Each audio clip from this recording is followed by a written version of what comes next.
Good evening. I'm Dennis and I'm a Christian.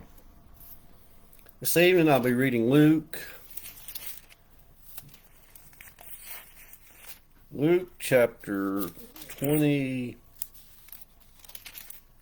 Luke chapter 22. Luke chapter 23. Luke 23. Then the whole multitude of them arose and led him to Pilate. And they began to accuse him, saying, We found this fellow perverting the nation, and forbidding to pay taxes to Caesar, saying that he himself is Christ, a king. Then Pilate asked him, saying, Are you the king of the Jews?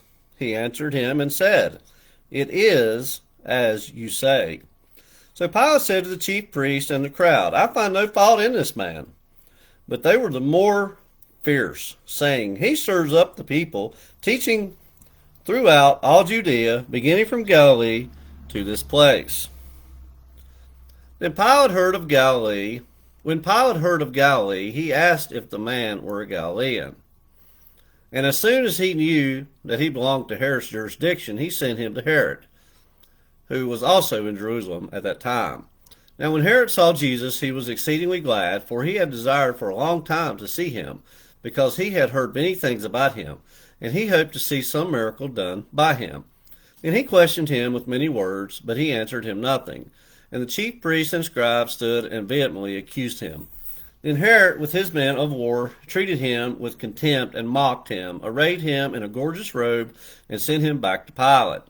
That very day Pilate and Herod became friends with each other, for previously they had been in enmity with each other. Then Pilate, when he had called together the chief priests, the rulers, and the people, said to them, You have brought this man to me as one who misleads the people.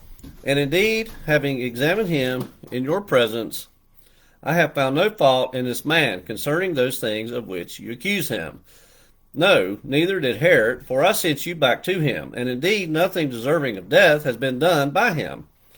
I will therefore chastise him and release him, for it was necessary for him to release one to them at the feast. And they all cried out at once, saying, Away with this man, and release to us Barabbas, who had been thrown into prison for a certain rebellion made in the city, and for murder. Pilate therefore, wishing to release Jesus again, called out to them. But they shouted, saying, Crucify him, crucify him. Then he said to them the third time, Why, what evil has he done? I have found no reason for death in him. I will therefore chastise him and let him go. But they were insistent, demanding with loud voices that he be crucified. And the voices of these men and of the chief priests prevailed. So Pilate gave sentence that it should be as they requested. And he released to them the one they requested, who for rebellion and murder had been thrown into prison, but he delivered Jesus to their will. Now as they led him away, they laid hold a certain man, Simon a Cyrenian, who was coming from the country, and on him they laid the cross that he might bear after Jesus. And a great multitude of the people followed him, and women who also mourned and lamented him. But Jesus, turning to them, said, Daughters of Jerusalem, do not weep for me, but weep for yourselves and for your children. For indeed the days are coming in which they will say, Blessed are the barren wombs that never bore, and breasts which never nursed. Then they will begin to say to the mountains, Fall on us, and to the hills, cover us. For if they do these things in the green wood, what will be done in the dry? There were also two other criminals led with him to be put to death. And when they had come to the place called Calvary, there they crucified him and the criminals, one on the right hand and the other on the left. Then Jesus said, Father, forgive them, for they do not know what they do. And they divided his garments and cast lots. And the people stood looking on, but even the rulers with them sneered, saying, He saved others. Let him save himself, if he is the Christ, the chosen of God. The soldiers also mocked him, coming and offering him sour wine, and saying, if you are the king of the Jews, save yourself.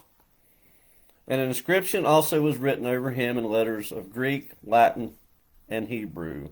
This is the King of the Jews.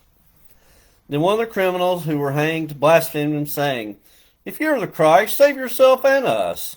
But the other answered, rebuked him, saying, do you not even fear God, seeing you are under the same condemnation? And we indeed justly, for we receive the due reward of our deeds, but this man has done nothing wrong. Then he said to Jesus, Lord, remember me when you come into your kingdom. Jesus said to him, surely I say to you, today you will be with me in paradise. Now it was about the 6th hour, and there was darkness over all the earth until the 9th hour. The sun was darkened, and the veil of the temple was torn in two. And when Jesus had cried out with a loud voice, he said, Father, into your hands I commit my spirit. Having said this, he breathed his last. So when the centurion saw what had happened, he glorified God, saying, certainly this was a righteous man. And the whole crowd who came together to that sight, seeing what had been done, beat their breasts and returned. But all his acquaintances and the women who followed him from Galilee stood at a distance watching these things. Now behold, there was a man named Joseph, a council member, a good and just man. He had not consented to their decision indeed. He was from Arimathea, a city of the Jews, who himself was also waiting for the kingdom of God. This man went to Pilate and asked for the body of Jesus. Then he took it down, wrapped it in linen, and laid it in a tomb that was hewn out of the rock, where no one had ever lain before. That day was the preparation, and the Sabbath drew near.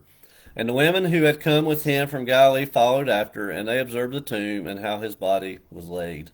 Then they returned and prepared spices and fragrant oils, and they rested on the Sabbath according to the commandment. That was Luke chapter 23. Luke 23, reading from the New King James Version.